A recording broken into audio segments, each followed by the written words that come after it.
Carowinds in Charlotte, North Carolina is an incredible amusement park. I visited for the first time this past summer and greatly enjoyed my time here. The collection of rides and roller coasters was excellent and very underrated in my opinion. I would even say that Carowinds has one of the best top 5s of any park out there. I loved almost everything I rode, and now it has come time for me to rank the top 10 coasters there. I did get the chance to ride all 14, so here are all of my rankings and thoughts. Before we get to the top 10 though, let's talk about some honorable mentions. Or, in number 14's case, dishonorable. Vortex is my least favorite coaster there.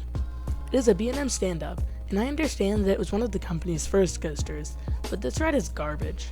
The stand-up aspect actually didn't bother me, but the shakiness did. Throughout every second of the ride, my head was pinballing back and forth on the rock-hard B&M over-the-shoulder restraints. The corkscrew was especially awful. I have heard from some people, however, that Vortex does occasionally give a good ride, but I'd be hesitant to ride it again if I do go back to Carowinds. Taking a spot just above Vortex is Kitty Hawk, a Vekoma family suspended coaster. These models have gained a nickname in the enthusiast community as Hangin' Bangs, and it's easy to see why. A ride on this awful coaster is incredibly rough and shaky, and results in not only unbearable head banging, but also spine banging. Yes, spine banging. On some turns, your back will go up and slam back into the seat, and it hurts very bad. Kitty Hawk is an absolute piece of trash, and it's not even good for kids in my opinion. The small kiddie coaster of the park, Wilderness Run, is at number 12. Despite being very low, I actually didn't hate this. The drop is small but fun, and the helix gives some light but fun laterals. The bumps at the end even give a slight sensation of airtime. Plus, I know this ride is loved by young children, because as soon as the train stopped, I heard voices all around me asking their parents if they could ride again. If it wasn't so small and not notable, I really wouldn't mind at all ranking this even higher. I rode my first true wild mouse at Carowinds, and it is taking the number 11 spot. Ricochet is really not a great coaster. The draw of wild mice is the compact layout with lots of sharp, unbanked hairpin turns, but these turns are not comfortable or fun. They all slam you into a metal bar on either side of the lap bar, not to mention that they're rough. Even the drops are very boring and rough. It's not my least favorite coaster ever, but I really didn't enjoy it much. Now we have reached the top 10, and coming in at the number 10 spot is Flying Cobras. This is a standard Vekoma boomerang model, with the only difference from some others being the new Vekoma vest restraints. I was expecting it to be one of the better boomerangs because of this factor, but it wasn't. Not only did I find the vests uncomfortable, but the Cobra roll and loop were very shaky and jerky. It wasn't even intense. One other thing to note that I found kind of strange about Flying Cobras is that anytime the coaster releases from the chain to go backwards, the track underneath violently shakes up and down. I know roller coasters are built to have some give, but I've never seen any other boomerang do this, so it was weird. Anyway though, Flying Cobras is a pretty mediocre ride that is worth the credit, but nothing more. Next up is Carolina Cyclone. This is a standard 4-inversion aero corkscrew, and it definitely has its pros and cons. Beginning with the positive, it has a nice pop-up floater in the back on the first drop. The bottoms of the loops are also quite intense, along with the start of the final helix. The negatives, however, are that Carolina Cyclone has very tight trains and is very shaky and jerky, resulting in some uncomfortable headbanging on some of the transitions, especially turning into the double corkscrews. So it's up to you whether these things make the ride good or bad, but personally I wasn't a big fan. The layout was just too boring and painful for me to fully enjoy. A family coaster that really surprised me is at the number 8 spot with Woodstock Express. This is a small-scale PTC, or Philadelphia Toboggan Coaster's Woody, meant for the whole family to enjoy, and it does that job very well. Every kid I saw on it loved it, and I even got a kick out of it. The back row had some fun pops of floater airtime, and there was even a great moment of laterals near the end. The buzz bars made the few moments of airtime even better. Overall, this coaster really surprised me in a good way, and I really don't have anything bad to say about it. A bigger Woody, Hurler, is my number 7 at the park. This is an old International Coasters Woody, and it's pretty mild. The layout consists of only wide banking turns and spread out airtime hills that only pop you out of your seat because the coaster is rough. Yes, this is not a smooth ride, However, it isn't a big deal since the trains are basically couches on wheels. There are a few moments of slight laterals or pops of airtime, but in general it's pretty boring and not super special. Probably the biggest surprise in the park for me was the mine train, Carolina Gold Rusher. This is a family aero mine train, but it is actually very fun. It's very smooth for the most part, with only a few minor jolts, and all the helixes provide some fun laterals, positives, or just plain fun.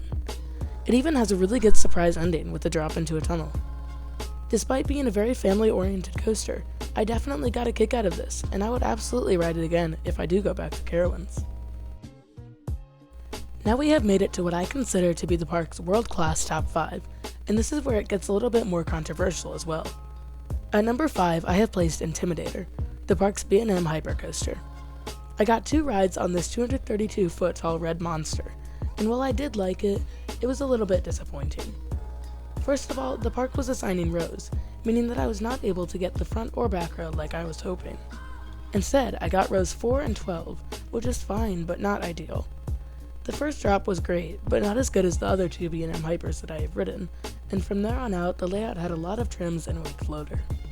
The turnaround was alright, but not special, and the only moment of airtime that impressed me at all was the smaller trimless hill right before the mid-course brake run.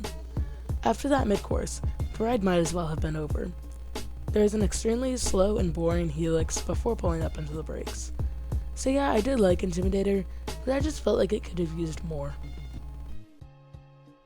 Some people might hate me for this, but I am placing Nighthawk, the Vekoma Flying Dutchman, at number 4.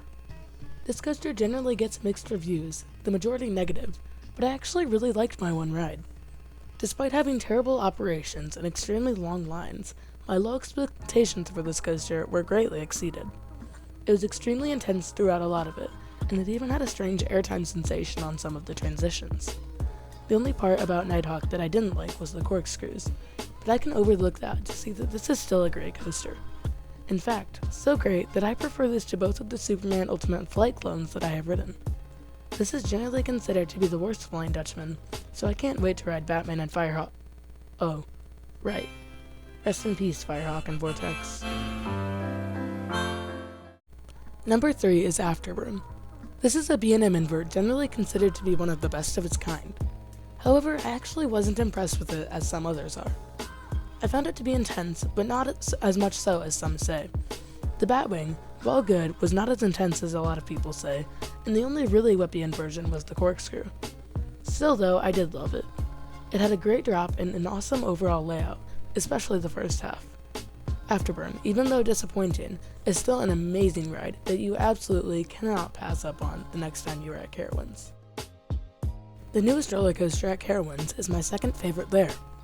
Copperhead Strike was an awesome Muck Rides multi-launch coaster, with some great hang time, inversions, and airtime. The theming was also great, especially for a park as big as Carowinds. Sure, the launches aren't great, but I can easily overlook that.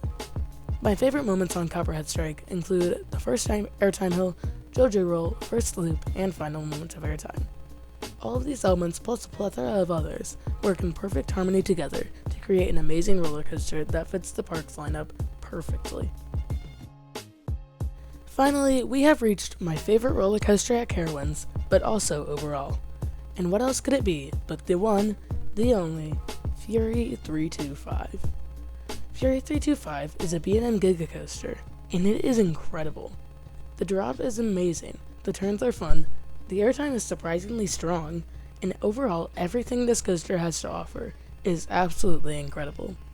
You really feel the speed as you fly around this monstrous circuit, and the feeling of wind flying into your face as you rocket along at 95 miles an hour is insanity. I really have no idea how to describe this coaster, except as amazing. This is a roller coaster that should definitely be on your bucket list if it isn't already, and it alone is almost worth the trip to Carowinds. Before I end this video, I want to give a huge thank you to all of my subscribers for helping me reach 200. It really does mean a lot to me, so a huge thanks goes out to everyone. Since I never actually ended up doing anything for 100 subscribers, please leave some suggestions of what you'd like to see in the comments, along with your thoughts on this video. Something to note though is that I will not be making any sort of special coaster ranking list for the milestone. Anyway though, that's going to be it for this video. If you are new, please be sure to hit that subscribe button, and I'll see all of you guys next time. Bye.